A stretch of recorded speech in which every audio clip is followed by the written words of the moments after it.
काम पागलों की तरह पढ़ाई छोड़कर अपनी बॉडी को ट्रेन करना शुरू किया। यहाँ तक कि टीचर्स की फेल करने की चेतावनी और मेरी गर्लफ्रेंड लियू रोयान के ब्रेकअप का भी मुझ पर कोई असर नहीं हुआ, क्योंकि मैं जानता था कि सिर्फ 1 महीने बाद पूरी दुनिया में अलग अलग डेविल फ्रूट्स उगने वाले हैं। उस समय जो भी डेविल फ्रूट हासिल करेगा उसे असाधारण शक्तियां मिलेंगी। पिछले जन्म में मुझे भी एक असाधारण शक्ति मिली थी, लेकिन मेरी फ्रूट एबिलिटी कमजोर थी और मेरी फिजिकल फिटनेस भी ज्यादा अच्छी नहीं थी, इसलिए मैं ज़ॉम्बी होर्ड में बुरी तरह मारा गया। अब जबकि मुझे दूसरा मौका मिला था तो जाहिर है कि मैं अपने फ्यूचर नॉलेज का पूरा फायदा उठाने वाला था और हर उस चीज को पकड़ने वाला था जिसे इस्तेमाल किया जा सके। मेरी जानकारी के मुताबिक पास ही एक डेविल फ्रूट मौजूद था, स्कूल के बगल वाली फलों की दुकान में। उस दुकान का नाम भी बड़ा अजीब था, गाइड यू टू ब्यूटीफुल। लेकिन मुझे यह नहीं पता था कि वह डेविल फ्रूट आखिर किस दिन प्रकट होगा, इसलिए मैं हर दिन उस दुकान पर कुछ फल खरीदने जाता और साथ ही यह भी देखा कि वह डेविल फ्रूट आया है या नहीं। लेकिन आज जब मैं हमेशा की तरह दुकान में घूम रहा था और पाइनएप्पल सेक्शन तक पहुंचा, तभी 2 हरी रंग की छोटी शाखाओं ने अचानक मेरा ध्यान खींच लिया। मैंने ऊपर रखे पाइनएप्पल हटाए और उन शाखाओं का असली शरीर मेरी आंखों के सामने आ गया। बिल्कुल सही, यह मेरी यादों वाली उसी डेविल फ्रूट जैसी थी। यही वन पीस दुनिया के 4 एम्परर्स में से काइडो का डेविल फ्रूट था। मैंने तेजी से बिल चुकाया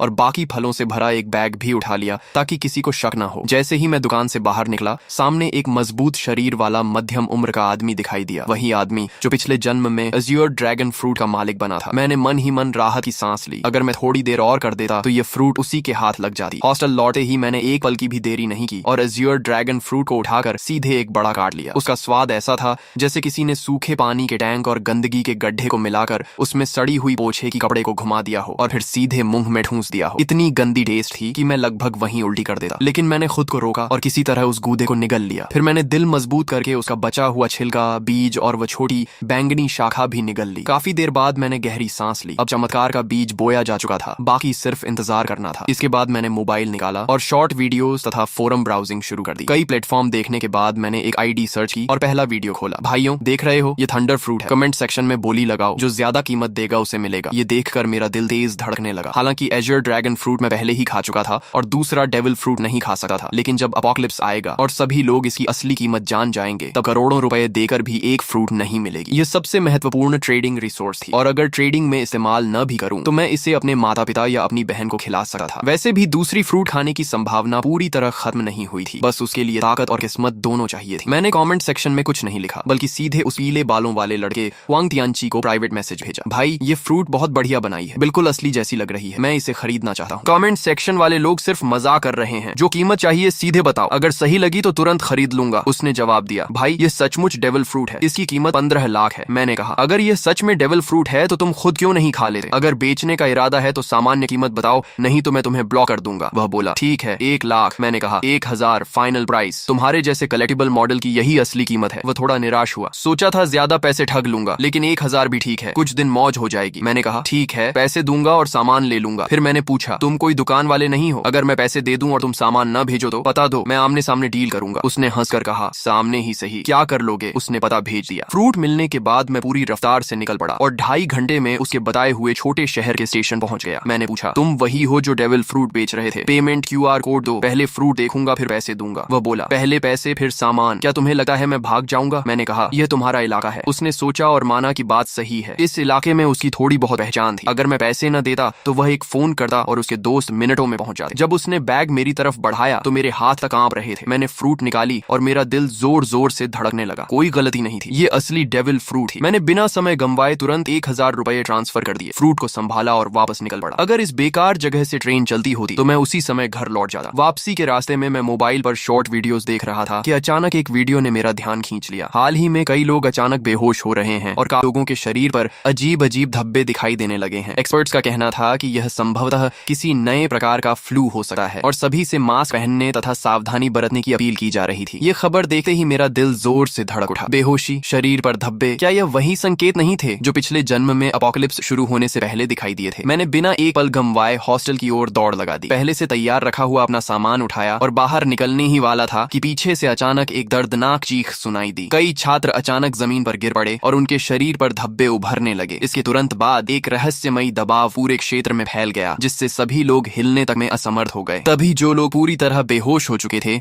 वे अचानक झटके से उठ बैठे। उनकी आंखें लाल हो गईं, नाखून लंबे और नुकीले हो गए और वे पागलों की तरह एक एक कमरे से बाहर निकलने लगे। देखते ही देखते पूरे हॉस्टल में अफरा तफरी मच गई और अनगिनत छात्र रोते चिल्लाते बाहर की ओर भागने करने लगे। लेकिन उसी क्षण मैंने महसूस किया कि मेरे ब्लड लाइन की गहराइयों से एक शक्ति जाग रही है। मेरे शरीर में एज्योर ड्रैगन की शक्ति उभरने लगी। मैंने सिर उठाकर एक गूंजती हुई गर्जना की। मेरी त्वचा पर नीले ड्रैगन स्केल्स उभर आए, सिर पर ड्रैगन हॉर्न्स निकल आए और मेरे हाथ ड्रैगन क्लॉज में बदल गए। मेरा पूरा शरीर हाइब्रिड ड्रैगन फॉर्म में बदलने लगा। गलियारे में मौजूद छात्र मुझे देखकर बुरी तरह डर गए, क्योंकि उनकी नजर में मैं भी उन लोगों की तरह एक मॉन्स्टर बन चुका था। लेकिन इस हाइब्रिड फॉर्म ने मेरी फिजिकल स्ट्रेंथ, डिफेंस, स्पीड और रिकवरी एबिलिटी को कई गुना बढ़ा दिया था। तभी पीछे से 2 ज़ॉम्बीज दहाड़ते हुए मेरी तरफ झपटे। मैंने ड्रैगन क्लॉ घुमाई और उन्हें एक ही वार में दूर फेंक दिया। तभी एक और ज़ॉम्बी दूसरे कमरे से बाहर निकला। मैंने मुंह खोलकर गर्म सांस छोड़ी और अगली ही क्षण आग की लपटों ने उसे राख में बदल दिया। लेकिन सिर्फ इतनी सी फ्लेम ब्रेथ के बाद ही मुझे अपनी स्टैमिना तेजी से घटी हुई महसूस हुई। डेविल फ्रूट की असली ताकत स्टैमिना पर निर्भर करती है। भविष्य में हॉकी कितना भी आम क्यों ना हो जाए, आखिरकार खर्च स्टैमिना का ही होता है। अपोकलिप्स के शुरुआती चरण में हर किसी की फिजिकल लिमिट बहुत कम होती है। मैं काइडो जैसी ओनी रेस से नहीं था और न ही उसके जैसा मॉन्स्टर कॉन्स्टिट्यूशन रखता था। इसलिए एज्योर ड्रैगन फ्रूट मिलने के बावजूद मैं उसकी पूरी ताकत नहीं निकाल सकता था। लेकिन मेरे पास इसका समाधान था। मैंने अपना बेसबॉल बैट उठाया। यह खास तौर पर बनवाया गया हैवी रीइंफोर्स्ड बैट था,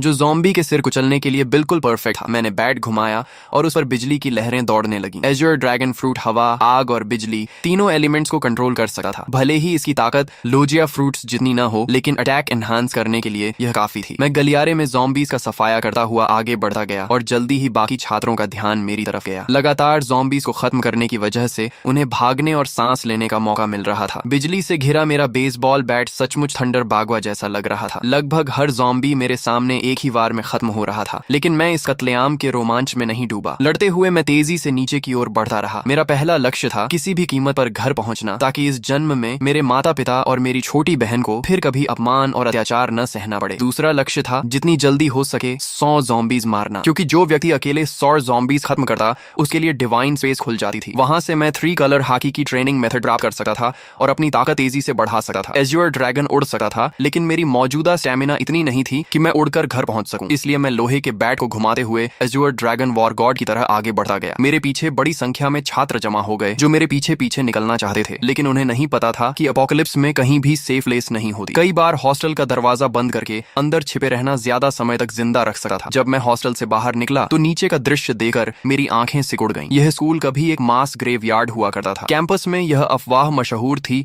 कि यहाँ यिन एनर्जी बहुत ज्यादा है और इसी वजह से आसपास रहने वाले लोग अक्सर बीमार पड़ जाते थे। बाद में एक फेंग शुई मास्टर ने सलाह दी थी कि यहाँ एक स्कूल बनाया जाए ताकि युवाओं की यांग एनर्जी इस जगह की यिन एनर्जी को दबा सके। लेकिन अब जो कंकाल वर्षों से जमीन के नीचे दफन थे, ज़ॉम्बी वायरस के प्रभाव से सभी जमीन फाड़कर बाहर निकल आए थे और जो भी जीवित इंसान दिख रहा था उस पर हमला कर रहे थे। कोई मुझे बचाओ! पूरे कैंपस में हाहाकार मचा हुआ था। हर कोई जान बचाने के लिए भाग रहा था। लोग घबराहट में एक दूसरे से टकरा रहे थे। लेकिन मैंने किसी पर ध्यान नहीं दिया और सीधे मेन गेट की दिशा में बढ़ता गया। रास्ते में चाहे ज़ॉम्बी मिले या स्केलेटन मॉन्स्टर, मैंने सबको अपने बैट से कुचल दिया। आखिरकार जब मैं स्कूल गेट तक पहुंचा तभी मेरा शरीर अचानक रुक गया। सिर्फ मैं ही नहीं, सभी लोग और यहाँ तक कि ज़ॉम्बीज भी वहीं थम गए। ऐसा लगा जैसे पूरे संसार का टाइम फ्रीज हो गया हो। फिर मेरी आंखों के सामने अंधेरा छा गया। Divine descent, devil fruits have arrived, divine space activated. जब मैंने दोबारा आंखें खोली तो खुद को एक रहस्यमयी स्थान में पाया। यहाँ न समय था, न दिशा, न कोई वास्तविक स्थान। केवल 2 लाइट स्क्रीन्स मौजूद थी, एक बड़ी और एक छोटी। बड़ी था। यह किसी अज्ञात सत्ता द्वारा दिया गया अवसर था, जहाँ पॉइंट्स के बदले टेक्निक्स, इक्विपमेंट, स्किल्स और रिसोर्सेज खरीदे जा सकते थे। तभी घोषणा हुई, आप पहले व्यक्ति हैं जिसने 100 ज़ॉम्बीज का शिकार किया है। आपको डिवाइन रिवॉर्ड प्राप्त होगा। आपने अपोकलिप्स शुरू होने के 10 मिनट के भीतर 100 पॉइंट्स प्राप्त कर लिए हैं, इसलिए आपको विशेष रिवॉर्ड दिया जाएगा। इसके बाद मेरे सामने 3 विकल्प आए। पहला रिवॉर्ड था परफेक्ट फ्रूट, जो मेरे एज्योर ड्रैगन फ्रूट को पूर्ण अवस्था में पहुंचा देता। इसके बाद फ्रूट की सभी साइड इफेक्ट्स समाप्त हो जाती। मैं सी स्टोन और सी वाटर से प्रभावित नहीं होता और यहाँ तक कि दूसरा डेविल फ्रूट भी खा सकता था बिना शरीर फटे। दूसरा रिवॉर्ड था हॉकी जीनियस। इसके लिए किसी ट्रेनिंग या पॉइंट्स की जरूरत नहीं थी। मुझे तुरंत 3 कलर हॉकी जागृत हो जाती और बिना अभ्यास के भी धीरे धीरे बढ़ती रहती। यदि मैं ट्रेनिंग करता तो इसकी ग्रोथ स्पीड 2 गुनी हो जाती। तीसरा रिवॉर्ड था ज़ॉम्बी स्लेयर डिवाइन वेपन। मुझे अपनी पसंद का सुप्रीम ग्रेड वेपन मिलता जो ज़ॉम्बीज को 2 गुना डैमेज देता। फ्रूट, हॉकी या वेपन, 3 में से एक चुनना था। पहला और तीसरा रिवॉर्ड तुरंत कॉम्बैट पावर बढ़ाते थे, जबकि दूसरा धीरे धीरे ताकत बढ़ाता, लेकिन उसकी पोटेंशियल लिमिट कहीं अधिक थी। पिछले जन्म के अनुभव के अनुसार बाद के चरणों में भी हॉकी कभी आउटडेटेड नहीं हुई थी। मैं कुछ क्षण सोच में पड़ गया। तभी मुझे काइडो की कही बात याद आई, हॉकी ही असली आधार है। रॉजर और गार्ब के पास कोई डेविल फ्रूट नहीं थी, फिर भी वे दुनिया के सबसे शक्तिशाली योद्धा बने। यहाँ तक कि काइडो ने हॉकी को इतना महत्व दिया कि उसने अपनी फ्रूट अवेकनिंग तक पर ज्यादा ध्यान नहीं दिया। ये सोचते ही मैंने फैसला कर लिया, ताकतें जितनी ज्यादा हों उतना अच्छा नहीं। असली बात यह है कि किसी एक ताकत ताकत को उसकी सीमा तक पहुंचाया जाए। एज्योर ड्रैगन फ्रूट कितनी शक्तिशाली बनेगी ये पूरी तरह मेरी फिजिकल स्ट्रेंथ पर निर्भर था। अगले ही क्षण मैंने हाकी जीनियस चुन लिया। तुरंत 3 कलर हाकी मेरे भीतर जाग उठी। काली ऊर्जा की एक पतली परत मेरी मुट्ठियों पर चढ़ गई। यह आर्मामेंट हाकी थी। इसके बाद मैंने कुछ पॉइंट्स खर्च करके 5 वाटर मीट खरीदे जो तेजी से स्टेमिना रिकवर करने वाला फूड था और लड़ाई में लंबे समय तक टिकने में मदद करता था। पर्सनल पैनल सिर्फ स्टेटस स्क्रीन नहीं थी बल्कि कम्युनिकेशन डिवाइस भी थी। अपोकलिप्स में जब मानव सभ्यता टूट गई थी तब लोग इसी पैनल के कम्युनिकेशन फंक्शन से संपर्क बनाए रखते थे। इसमें अलग अलग चैनल्स भी बने हुए थे और बहुत से लोग पहले ही बातचीत शुरू कर चुके थे। तभी घोषणा हुई, स्पेस कनेक्शन समाप्त होने वाली है। भविष्य में केवल विचार करते ही डिवाइन स्पेस में प्रवेश किया जा सकेगा। मेरी आंखों के सामने फिर अंधेरा छा गया। जब मैंने दोबारा आंखें खोली तो मैं वापस अपने शरीर में था। चारों ओर अनगिनत ज़ॉम्बीज और घबराए हुए छात्र शिक्षक मौजूद थे। मैंने तुरंत एक वाटर मीट मुंह में ठूंस ली और तेजी से खाते हुए स्कूल गेट की ओर बढ़ने लगा। तभी मुझे अचानक खतरे का एहसास हुआ। मैंने तुरंत अपना शरीर एक ओर घुमा लिया। जिस जगह मैं खड़ा था वहां अगले ही पल जमीन फट गई और एक स्केलेटन आर्म बाहर निकल आई। बहुत से लोग सोच रहे थे कि शहर छोड़कर किसी सुनसान जगह चले जाएंगे और किसी तरह जीवित रहेंगे, लेकिन उन्हें नहीं पता था कि अब इस दुनिया में 1 इंच भी सुरक्षित जमीन नहीं बची थी। इसी दौरान रास्ते में चल रही कारों के रेडियो पर इमरजेंसी ब्रॉडकास्ट लगातार बज रहा था। यह राष्ट्रीय आपातकालीन सूचना है। सभी नागरिक शांत रहें, अपने घरों के अंदर रहें और दरवाजे खिड़कियां बंद रखें। हमारी सेना पूरी तरह सक्रिय हो चुकी है। रेडियो पर आगे घोषणा हुई, हमारी बायोलॉजिकल लैबोरेटरीज भी एंटीडोट विकसित करने में लगी हुई हैं। कृपया शांति बनाए रखें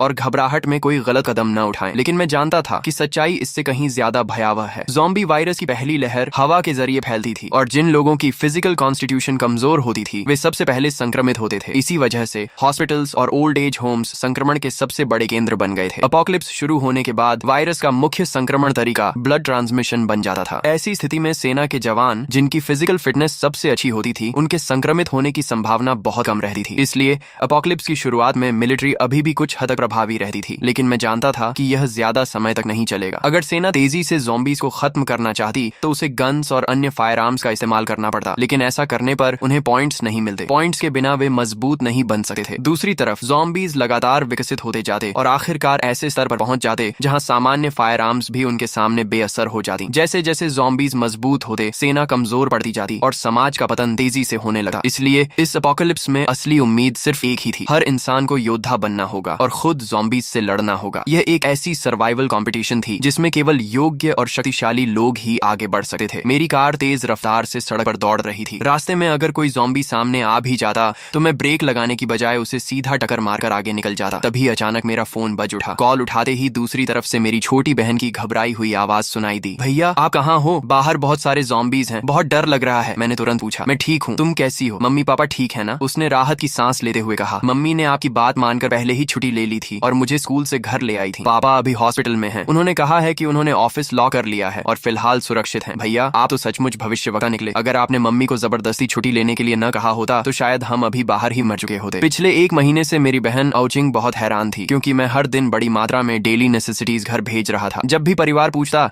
कि इतना सामान क्यों जमा कर रहा हूँ, मैं कोई जवाब नहीं देता था। उन्हें यह भी नहीं पता था कि मेरे पास इतना पैसा आया कहाँ से। असल में मेरे पास कोई पैसा नहीं था। सिर्फ 1 महीने में इतना कमाना भी असंभव था। लेकिन जब अपोकलिप्स आने ही वाला था तो मुझे कर्ज लेने से डरने की क्या जरूरत थी। मैंने लगभग हर ऑनलाइन प्लेटफॉर्म से लोन ले लिया था। अगर माता पिता को समझाने की समस्या न होती तो शायद मैं घर तक गिरवी रख देता। हालांकि डिवाइन स्पेस के मौजूद होने के कारण बहुत ज्यादा रिसोर्सेज जमा करने की जरूरत भी नहीं थी। यह सामान सिर्फ इमरजेंसी के लिए था। हम बात ही कर रहे थे कि सामने एक लग्जरी कार अचानक रास्ते में कूद पड़े ज़ॉम्बी से बचने की कोशिश में पलट गई। उसी पल एक भयानक चेन कलिजन शुरू हो गई। पीछे आ रही कई गाड़ियां एक दूसरे से टकरा गईं और कुछ ही सेकंड में सड़क पर तबाही मच गई। कई लोग वहीं मारे गए। लेकिन मैं पहले से जानता था कि ऐसा होगा। अब रुकना संभव नहीं था। मैंने तुरंत अपना बैकपैक और बेसबॉल बैट पकड़ा, एज्योर ड्रैगन फॉर्म में बदल गया और कार की छत ओढ़कर सीधे आसमान में उड़ गया। बादलों और धुंध ने मेरे विशाल ड्रैगन बॉडी को ऊपर उठाया और मैं तेजी से आसमान की ओर बढ़ गया। यह चमत्कारी दृश्य देखकर सड़क पर मौजूद सभी लोग स्तब्ध रह गए। पहले से भयानक कार एक्सीडेंट अब और भी ज्यादा अराजक हो गया। लेकिन मुझे नीचे हो रहे हंगामे से कोई मतलब नहीं था। मैं सीधे बादलों के बीच घुस गया और अपने घर की दिशा में उड़ने लगा। बीच बीच में मैं बैकपैक से वाटर मीट निकाल कर खाता ताकि स्टेमिना रिकवर होती रहे। मेरी मौजूदा ताकत इतनी नहीं थी कि मैं लगातार लंबे समय तक उड़ सकूं। आखिरकार जब सारी वाटर मीट खत्म हो गई तो मुझे जमीन पर उतरना पड़ा और मैं वापस ह्यूमन फॉर्म में बदल गया। मैंने आसपास नजर दौड़ाई। फिलहाल वहां कोई ज़ॉम्बी दिखाई नहीं दे रहा था। मैंने तुरंत डिवाइन स्पेस में प्रवेश किया और फिर से 5 वाटर मीट एक्सचेंज कर ली और उन्हें बैकपैक में भर लिया। इस समय मेरे बैकपैक में सिर्फ 5 वाटर मीट और एक थंडर फ्रूट ही। एक वाटर मीट खाने के बाद मैंने दोबारा उड़ान नहीं भरी क्योंकि वाटर मीट स्टेमिना तो रिकवर कर सकती थी, लेकिन अगर लगातार उसी पर पर निर्भर रहा जाए तो स्टेमिना कंजम्पशन और तेज हो जाती थी। साथ ही मेंटल फटीग को यह बिल्कुल रिकवर नहीं कर सकती थी। मैंने मैप खोला और अपनी स्थिति देखी। मुझे किसी हाईवे तक पहुंचना था और वहां से एक व्हीकल हासिल करनी थी। दिशा तय करने के बाद मैं फिर से एज्योर ड्रैगन में बदल गया। इस बार मैं सिर्फ 10 मिनट तक उड़ा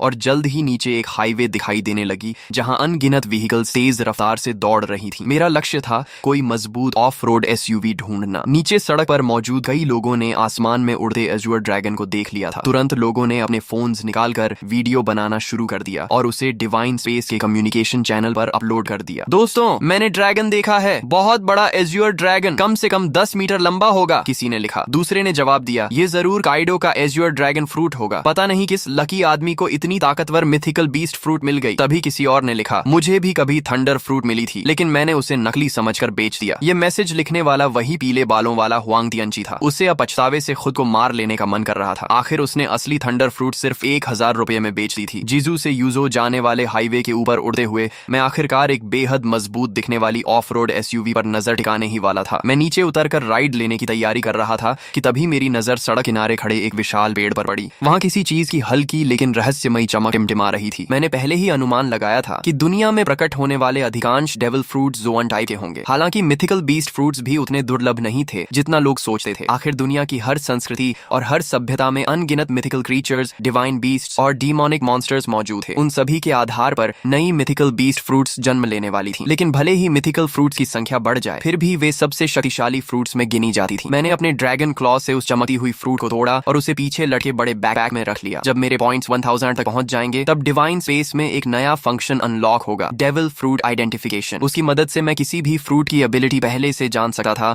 और किसी बेकार फ्रूट को खाने से बच सकता था। हालांकि यह सुविधा बहुत महंगी थी। हर आइडेंटिफिकेशन के लिए पूरे 1000 पॉइंट्स खर्च करने पड़ते थे। मैं दोबारा उस ऑफ रोड एसयूवी का पीछा करने ही वाला था कि अचानक आगे चल रहा एक बड़ा ट्रक बुरी तरह पलट गया। उसी पल उसके अंदर से 3 ज़ॉम्बीज बाहर निकले और आसपास की गाड़ियों पर हमला करने लगे। लेकिन उस समय किसी के पास रुकने का साहस नहीं था। एक ड्राइवर ने एक्सेलरेटर पूरी ताकत से दबाया और सीधे ज़ॉम्बीज के ऊपर गाड़ी चढ़ा दी। फिर वह गाड़ी को दाएं बाएं घुमाकर ज़ॉम्बीज को गिराने की कोशिश करने लगा। उसकी इस हरकत ने तुरंत एक और चेन एक्सीडेंट पैदा कर दिया। मैंने उधर सिर्फ एक नजर डाली और फिर पलटे हुए ट्रक के पास उतर गया। ह्यूमन बीस्ट फॉर्म में बदलकर मैंने ट्रक के किनारे को पकड़ लिया और एज्योर ड्रैगन की विशाल शक्ति का इस्तेमाल करते हुए उसे जबरदस्ती सीधा खड़ा कर दिया। एज्योर ड्रैगन फ्रूट द्वारा दी गई स्ट्रेंथ वास्तव में भयावह थी। इसके बाद मैं ट्रक के अंदर घुसा और खुद उसे चलाने लगा। जब धीरे धीरे मुझे एहसास हुआ कि वे सभी मेरी ट्रक के पीछे पीछे चल रही हैं। मैंने रियर व्यू मिरर में यह दृश्य देखा, लेकिन मुझे इससे कोई फर्क नहीं पड़ा। जब तक वे मेरे काम में रुकावट नहीं डालते, उन्हें मेरे पीछे आने से कोई समस्या नहीं थी। रास्ते भर बार बार एक्सीडेंट्स होते रहे। मैं समय समय पर ट्रक से उतरता, ज़ॉम्बीज को खत्म करता और सड़क साफ करता। तभी एक मोटा और अमीर दिखने वाला मध्यम उम्र का आदमी मुस्कुराते हुए मेरे पास आया और बोला, अगर आप मेरी सुरक्षा करेंगे तो मैं आपको जितना पैसा चाहिए उतना दे सका हूँ। मैंने उसकी तरफ ठंडी नजर से देखा और कहा, एक कदम और आगे बढ़ाया तो मरोगे। वह आदमी इतना डर गया कि अनजाने में वहीं घुटनों के बल बैठ गया। उस समय मेरी ड्रैगन फॉर्म और उससे निकल रही किंगली ऑरा उसे ऐसे महसूस हो रही थी जैसे उसके सामने कोई सर्वोच्च शासक खड़ा हो। मेरी हल्की सी कॉन्करर्स हाकी ने आसपास खड़े कई लोगों को डर से जड़ कर दिया। फिर भी मौत का डर इंसान से कुछ भी करवा सकता है। एक बेहद खूबसूरत मैच्योर वुमन हिम्मत करके मेरे पास आई। अपोकलिप्स के बीच भी उसने खुद को बेहद आकर्षक तरीके से सजाया हुआ था। उसने मुस्कुराते हुए कहा, हैंडसम, क्या आप मुझे अपने साथ ले जा सकते हैं? आप मेरे साथ जो चाहें कर सकते हैं। मैंने बिना भाव बदले सिर्फ एक शब्द कहा, दफा हो जाओ। मैं अभी अपनी ड्रैगन एबिलिटी हटाकर ट्रक में चढ़ने ही वाला था कि तभी एक लंबा चौड़ा ताकतवर आदमी तेजी से मेरी तरफ आया। उसने देखा कि मैं रुकने वाला नहीं हूँ तो जल्दी जल्दी बोला, सर, मैंने भी बहुत सारी अपोकलिप्स नॉवेल्स पढ़ी हैं। आप इतने शक्तिशाली हैं, लेकिन क्या आपको बेस बिल्ड करने के लिए लोगों की जरूरत नहीं पड़ेगी? मेरा नाम लिन कुई है। मेरे पास कोई खास टैलेंट नहीं है, लेकिन ताकत बहुत है। मैं एक कॉम्बैट कोच हूँ और निश्चित रूप से आपके काम आ सका हूँ। मैं रुक गया और उसकी तरफ देखने लगा। ठोड़ी पर हाथ रखकर कुछ देर सोचता रहा। उसकी बात गलत नहीं थी। सिविलाइजेशन और सोशल ऑर्डर जल्द ही पूरी तरह खत्म होने वाले थे। अगर मुझे अपोकलिप्स में लंबे समय तक जीवित रहना था तो मुझे अपना खुद का सेफ बेस बनाना पड़ेगा। ज़ॉम्बीज की ग्रोथ स्पीड बहुत तेज थी। अकेले मेरे लिए हर समय अपने परिवार की रक्षा करना मुश्किल था। जब लिन कुई ने देखा कि मैं सोच रहा हूँ तो उसके चेहरे पर खुशी छा गई। उसने बिना देर किए अपना सामान, अपनी कार और बाकी सब कुछ वहीं छोड़ दिया। उसे डर था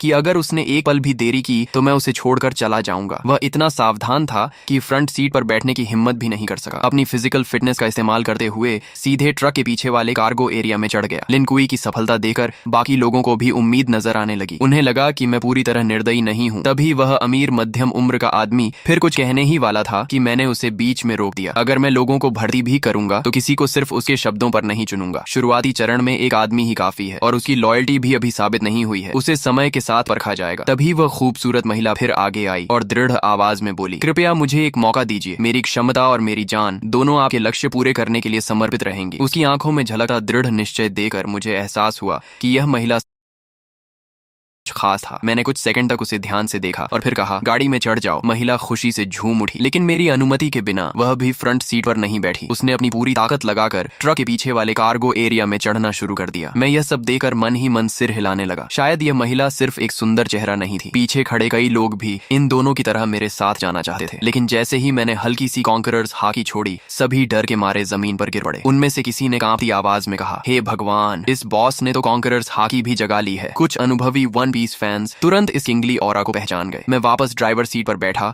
और ट्रक को आगे बढ़ा दिया। करीब 2.5 घंटे की यात्रा के बाद आखिरकार मुझे सड़क किनारे एक सर्विस एरिया दिखाई दिया, लेकिन वह जगह पूरी तरह ज़ॉम्बीज़ के कब्जे में थी। रास्ते से गुजरने वाले लोग वहां फ्यूल और फूड लेने जाना चाहते थे, लेकिन वहां मौजूद ज़ॉम्बीज़ की भारी संख्या देखकर हिम्मत नहीं कर पा रहे थे। मगर मुझे इसकी चिंता नहीं थी। जैसे ही ट्रक वहां रुका, ज़ॉम्बीज़ का एक बड़ा झुंड हमारी तरफ दौड़ पड़ा। वे ड्राइवर कैबिन में तो नहीं घुस सकते थे, इसलिए ट्रक के पीछे चढ़कर लिन कुई और उस महिला पर हमला करने की कोशिश करने लगे। दोनों डरकर कार्गो एरिया के अंदर दुबक गए और सिर तक बाहर निकालने की हिम्मत नहीं कर पाए। मैं ट्रक से उतरा, ह्यूमन बीस्ट फॉर्म में बदला और बेसबॉल बैट घुमाते हुए कुछ ही सेकंड में ट्रक पर चढ़ रहे कई ज़ॉम्बीज़ के सिर कुचल दिए। तभी मुझे एहसास हुआ कि पीछे पीछे आ रहा पूरा व्हीकल कॉन्वॉय भी इस सर्विस एरिया तक पहुंच चुका था। वे लोग चाहते थे कि मैं ज़ॉम्बीज़ को खत्म कर दूं ताकि वे आराम से फ्यूल और सप्लाईज ले सकें। लेकिन जैसे ही उनकी गाड़ियां वहां पहुंची, अगले ही पल ज़ॉम्बीज़ का विशाल झुंड उन गाड़ियों की ओर टूट पड़ा और मजबूर होकर वह पूरा व्हीकल कॉन्वॉय सर्विस एरिया छोड़कर आगे निकल गया। उधर मैं एक एक वार में ज़ॉम्बीज़ को खत्म करता गया और कुछ ही देर में पूरे सर्विस एरिया को साफ कर दिया। सिर्फ एक ज़ॉम्बी मैंने लिनकुई के लिए छोड़ी ताकि वह प्रैक्टिस कर सके। आखिर वह एक कॉम्बैट कोच था, इसलिए उसकी स्ट्रेंथ, स्पीड और कॉम्बैट रिफ्लेक्सेस वाकई अच्छे थे। जब तक मैं फ्यूल भरकर लौटा, तब तक उसने भी उस ज़ॉम्बी को सफलतापूर्वक मार गिराया था। सप्लाईज इकट्ठा करने के बाद मैंने आखिरकार उस छिपाऊ पहने खूबसूरत महिला का नाम पूछा। हालांकि वह दिखने में पतली दुबली थी और पहली नजर में ज्यादा उपयोगी नहीं लगती थी, लेकिन जब से वह मेरी ट्रक पर चढ़ी थी, उसने खुद को काफी अच्छा साबित किया था। ज़ॉम्बीज़ के ट्रक पर चढ़ने के दौरान भी उसने चीख पुकार नहीं मचाई थी। इससे मेरे मन में उसके लिए सम्मान थोड़ा और बढ़ गया। जैसे ही मैंने उसका नाम पूछा, उसने तुरंत जवाब दिया, मेरा नाम लियू मेंग कियन है। मैंने कहा, अब से फ्रंट सीट पर बैठो, ट्रक के कार्गो एरिया में चढ़ने की जरूरत नहीं है। ये सुनते ही उसने सिर झुकाकर कहा, जी मास्टर। उसके मुंह से निकला यह संबोधन मुझे फिर से चौंका गया। उसने मेरा नाम तक नहीं पूछा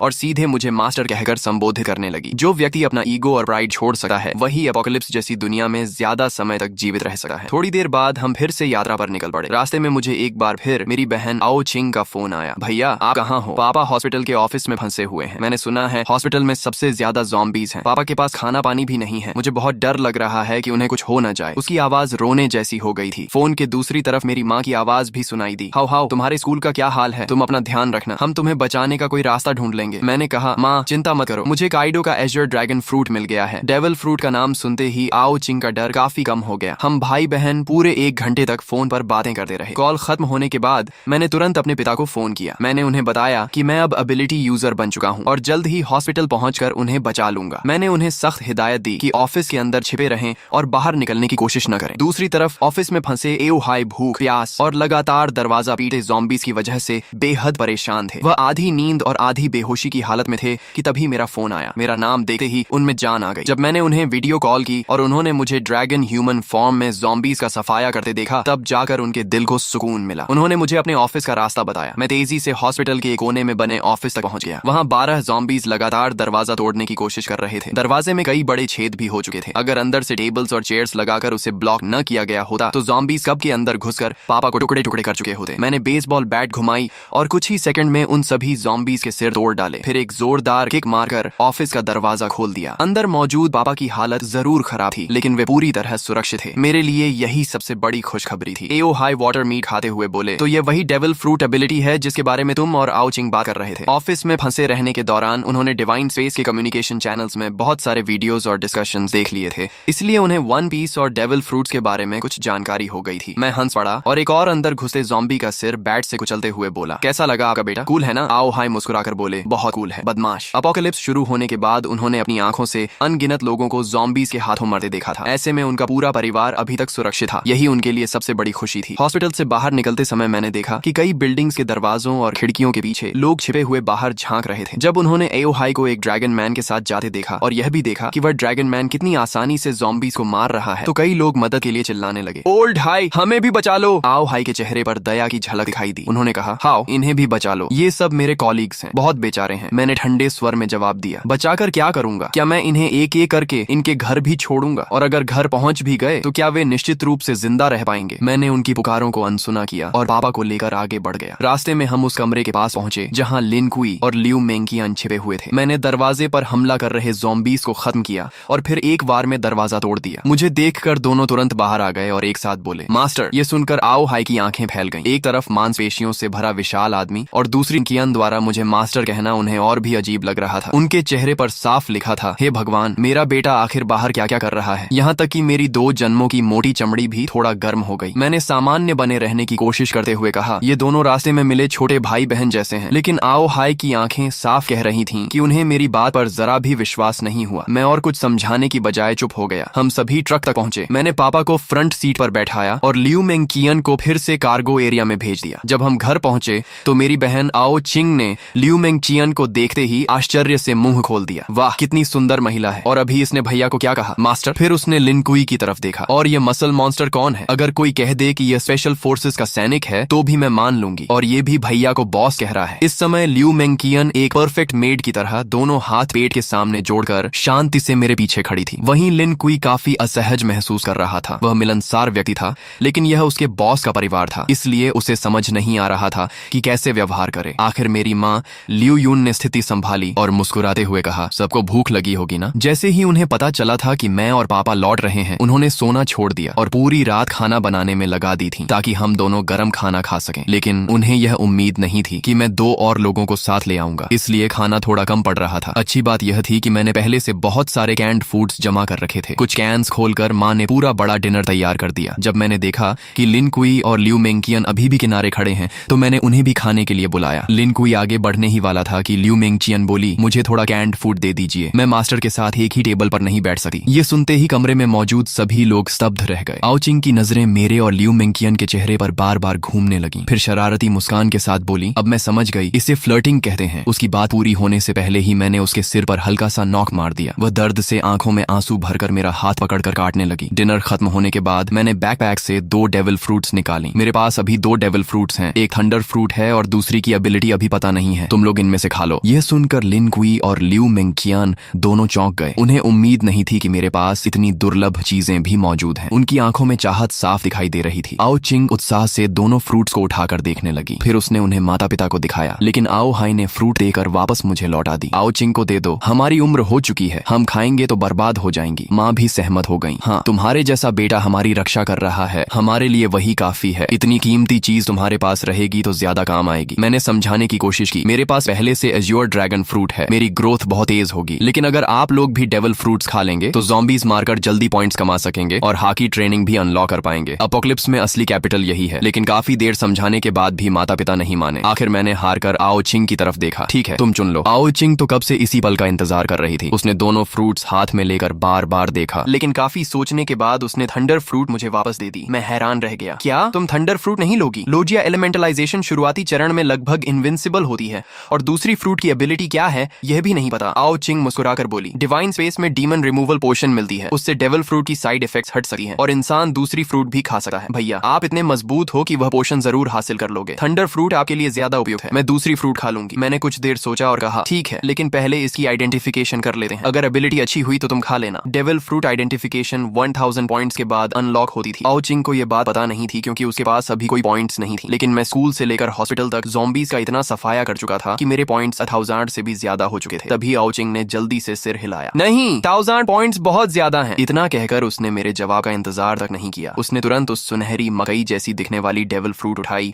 और एक बड़ा टुकड़ा काटकर निगल लिया। ये देखकर मैं घबरा गया। मुझे बिल्कुल उम्मीद नहीं थी कि वह सीधे फ्रूट खा लेगी। अगर यह कोई कमजोर एबिलिटी निकली तो बाद में पछताने का भी मौका नहीं मिलेगा। लेकिन अब बहुत देर हो चुकी थी। आओ चिंग फ्रूट का गूदा निगल चुकी थी। मैं केवल मन ही मन प्रार्थना कर सकता था कि उसे कोई शक्तिशाली एबिलिटी मिले। मैं मन ही मन यही प्रार्थना कर रहा था कि यह डेविल फ्रूट कोई शक्तिशाली एबिलिटी दे। कमरे में मौजूद सभी लोग आओ चिंग को घूर रहे थे और उसके शरीर में होने वाले वाले बदलावों पर नजर रखे हुए थे। आओ चिंग खुद भी बेहद घबराई हुई थी। वह अपने शरीर के अंदर दौड़ रही उस रहस्यमयी ऊर्जा को महसूस कर रही थी। जल्द ही वह ऊर्जा उसके पूरे शरीर में फैल गई और उसका शरीर बदलने लगा। अगले ही पल उसका शरीर तेजी से सिकुड़ गया और वह एक हथेली जितनी छोटी, सफेद फर और सुनहरे निशानों वाली चूहे जैसी प्राणी में बदल गई। यह ज़ोअन टाइप है। कमरे में मौजूद सभी लोगों को तुरंत समझ आ गया कि यह एनिमल टाइप फ्रूट है, लेकिन वह छोटा चूहा बिल्कुल साधारण नहीं लग रहा था। उसके शरीर से एक खास तरह की मिस्टिकल ऑरा निकल रही थी, जिससे साफ था कि यह कोई ऑर्डिनरी स्पीसीज नहीं है। मैंने उत्सुकता से पूछा, जल्दी बताओ, ये कौन सी कैटेगरी है? ऑर्डिनरी ज़ोआन, एंशिएंट ज़ोआन या मिथिकल बीस्ट? आओ चिंग ने उत्साह से जवाब दिया, यह मिथिकल बीस्ट है। जैसे ही मैंने मिथिकल बीस्ट सुना, मेरे चेहरे पर खुशी फैल गई। लगता था इस बार आओ चिंग का दांव सफल हो गया था। मिथिकल बीस्ट फ्रूट्स के पास हमेशा कुछ स्पेशल एबिलिटीज होती थी। मैंने तुरंत पूछा, तो इसकी एबिलिटी क्या है? आओ चिंग मुस्कुराई और बोली, देखो। इतना कहकर उसने अचानक नीचे की ओर छलांग लगाई। अगले ही पल उसका पूरा शरीर फर्श के अंदर समा गया। हैरानी की बात यह थी कि जमीन पर कोई गड्ढा नहीं बना, न ही कोई दरार पड़ी। ऐसा लगा जैसे वह सीधे जमीन के अंदर घुस गई हो। कुछ सेकंड बाद वही छोटा चूहा मेरे पीछे से निकल आया और फिर ह्यूमन बीस्ट फॉर्म में बदल गया। उसने गर्व से सीना तान कर कहा, महिलाओं और सज्जनों, मैं आधिकारिक रूप से अपनी डेविल फ्रूट एबिलिटी की घोषणा करती हूँ। मेरी फ्रूट है animal type rat fruit, mythical beast, treasure rat form. फिर उसने उंगली उठाकर कहा, मेरे पास कुल 3 एबिलिटीज हैं। पहली एबिलिटी, मैं किसी भी मिट्टी, पत्थर या अर्थ टाइप ऑब्स्टिकल को पार कर सकती हूँ, चाहे जमीन के अंदर जाना हो या दीवार के आर पार निकलना हो। मेरे लिए यह सिर्फ पानी की एक परत पार करने जैसा है। ये सुनकर हम सब हैरान रह गए, लेकिन आओ चिंग यही नहीं रुकी। उसने आगे कहा, दूसरी एबिलिटी, मेरे पास एक इंडिपेंडेंट ट्रेजर स्पेस है, जिसमें मैं किसी भी नॉन लिविंग ऑब्जेक्ट को स्टोर कर सकती हूँ। इतना कहकर वह कमरे के कोने में रखे मॉप को उठाकर अपने सीने की तरफ ले गई। अगले ही पल उसने उस लंबे मॉप को सीधे अपने शरीर के अंदर धकेल दिया। कमरे में मौजूद सभी लोगों की आंखें फैल गईं। वह लंबा मॉप पूरी तरह उसके शरीर में गायब हो गया। यहाँ तक कि मां लियू यून भी हैरान होकर उसकी तरफ दौड़ी। उन्होंने आओ चिंग के कपड़ों के अंदर हाथ डालकर देखा कि कहीं उसने मॉप छिपाया तो नहीं है, लेकिन वहाँ कुछ नहीं था। फिर आओ चिंग ने अपना हाथ सीने के पास डाला और उसी मॉप को वापस बाहर निकाल लिया। मेरी सबसे ज्यादा दिलचस्पी दूसरी एबिलिटी में थी। मैंने तुरंत पूछा, इस स्टोरेज स्पेस का साइज कितना है? ये मेरे लिए बेहद महत्वपूर्ण सवाल था। मेरी जानकारी के अनुसार अपोकलिप्स के शुरुआती चरण में किसी भी तरह का स्टोरेज इक्विपमेंट मौजूद नहीं था। बाद में होगा या नहीं, यह भी मुझे नहीं पता था, लेकिन अगर आओ चिंग का स्टोरेज स्पेस बड़ा निकला तो वह हमारे लिए अनमोल साबित हो सकता था। आओ चिंग ने जवाब दिया, अभी इसका साइज सिर्फ 10 क्यूबिक मीटर्स है, लेकिन जैसे जैसे मैं फ्रूट को डेवलप करूंगी, ये स्पेस लगातार बड़ा होता जाएगा। ये सुनकर मैं पहले ही काफी प्रभावित था, लेकिन तभी आओ चिंग ने शरारती मुस्कान के साथ कहा, अभी खत्म नहीं हुआ है, मेरी तीसरी एबिलिटी भी है। मैं एक पल के लिए पूरी तरह चौंक गया। सिर्फ अर्थ ट्रैवल और पर्सनल स्टोरेज स्पेस ही पहले से गॉड टियर एबिलिटीज जैसी थी, और अब वह कह रही थी कि उसके पास तीसरी एबिलिटी भी है। मैंने तुरंत पूछा, क्या? आओ चिंग गर्व से बोली, ट्रेजर डिटेक्शन। ये सुनते ही मेरे मुंह से लगभग गाली निकल गई। अर्थ ट्रैवल, स्टोरेज स्पेस और ट्रेजर डिटेक्शन, ये कॉम्बिनेशन तो बिल्कुल चीट एबिलिटी जैसा था। एक पल के लिए मुझे लगा कि मेरी एज्योर ड्रैगन फ्रूट भी इतनी शानदार नहीं है, लेकिन फिर मैंने खुद को याद दिलाया कि एज्योर ड्रैगन फ्रूट की भी अपनी खूबियां थीं। सबसे पहले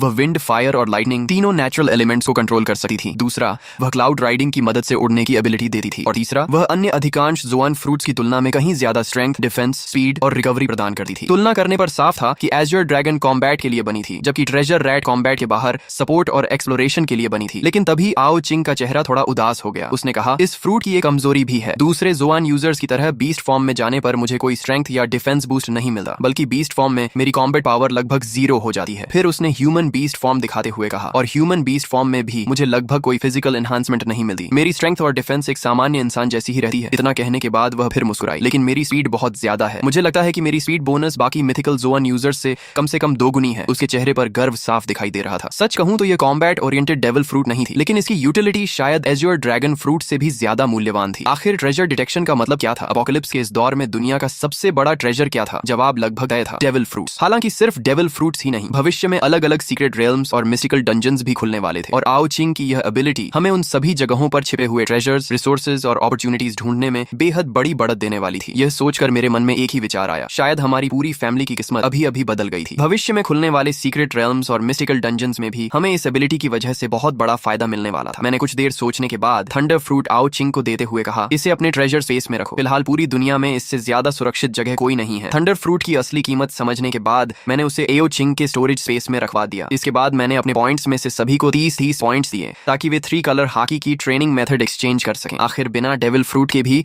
अगर कोई हॉकी को उसकी सीमा तक विकसित कर ले तो वह एक शक्तिशाली योद्धा बन सकता था। वहीं दूसरी तरफ डेविल फ्रूट होने के बावजूद अगर किसी की हॉकी कमजोर हो तो वह अपोकलिप्स में धीरे धीरे पीछे छूट जाता। इसके बाद मैंने डिवाइन स्पेस से सभी के लिए एक साधारण मिलिट्री नाइफ एक्सचेंज की। सारी तैयारी पूरी होने के बाद मैं सभी को लेकर घर से बाहर निकल गया। बिल्डिंग के नीचे अनगिनत ज़ॉम्बीज इधर उधर भटक रहे थे। मैं ड्रैगन ह्यूमन फॉर्म में बदला और एक ज़ॉम्बी को बैट से मारकर जमीन पर गिरा दिया ताकि वह हिल न सके। फिर मैंने अपने पिता से कहा, पापा इस नाइफ से इसे खत्म कीजिए। आओ हाय कुछ क्षण झिनके। आखिर वह ज़ॉम्बी बनने से पहले एक इंसान ही था। उनके लिए किसी इंसान जैसे दिखने वाले प्राणी को मारना आसान नहीं था। तभी तभी आओ चिंग आगे बढ़ी और बोली, भैया पापा को मैं डेमोन्स्ट्रेशन देती हूँ। उसने तुरंत अपनी लॉन्ग नाइफ निकाली और एक ही वार में ज़ॉम्बी का सिर अलग कर दिया। हवा में सड़ी हुई बदबू फैल गई। आओ हाय ने नाक सिकोड़ ली, लेकिन एक डॉक्टर होने की वजह से वह ज्यादा नहीं घबराए। मैंने फिर एक और ज़ॉम्बी को पकड़कर जमीन पर गिरा दिया। इस बार ल्यू मेंकियान खुद आगे आई और उसने ज़ॉम्बी को खत्म कर दिया। दोनों लड़कियों